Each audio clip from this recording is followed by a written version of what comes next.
Mount Sinai, the mountain of God, real? Why hasn't mainstream archaeology taken Mount Sinai seriously? Because for 1500 years we've been looking at the wrong place. St. Catherine's Monastery, the alleged Mount Sinai site, has no archaeologic evidence to support it. But just 300 kilometers to the east is Jabal el-Lawz, which is potentially the real Mount Sinai. Not only does this mountain appear to have been burned by some kind of heat that melts rocks, it is surrounded by geologic and archaeologic evidence that supports the biblical narrative of the Exodus. Following the path out of Egypt that Moses and the Jewish people could have taken, the Exodus trail begins at the Gulf of Aqaba, where the Israelites were stuck between a rock and a hard place. Technically, rocks in a wet place. On one side, a mountain with the only entry blocked off by the Pharaoh's army, and the other side, the Red Sea. Imaging of the sea floor at the crossing point shows a traversable and gradual decline into the sea. Not a land bridge, but also not a cliff that they couldn't navigate. And in antiquity, this site was known to be the crossing point. The Jewish king Solomon erected markers on both sides of the sea at this crossing point. One of them still exists to this day. After the Red Sea, the Jewish people camped at the Palms of Elim. And they came to Elim, where were 12 wells of water, and 70 palm trees.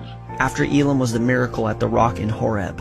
Behold, I will stand before thee there upon the rock in Horeb, and thou shalt smite the rock, and there shall come water out of it, that the people may drink.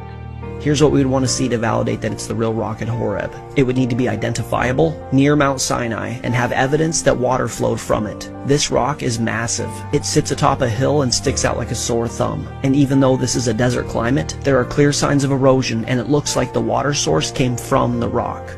Next stop, the altar to the golden calf. Imagine this. They had just seen God split the Red Sea and then split the rock at Horeb. Now they're watching Moses on Mount Sinai that's on fire. And what do they do to celebrate? They build an altar to a golden calf and party. At the base of Mount Sinai is an altar made of rock, and it appears to have been erected as an altar to the golden calf. There's even what appears to be Egyptian hieroglyphics of a calf inscribed on the rocks that make up the altar. And now we get to the actual mountain itself. From the base of the mountain you can see the charred rock at the peak of the mountain, and upon closer inspection, the rocks appear to be melted. What would cause rocks on the top of a mountain to melt? Is it possible that it was the presence of God that did this to these rocks? Can you imagine?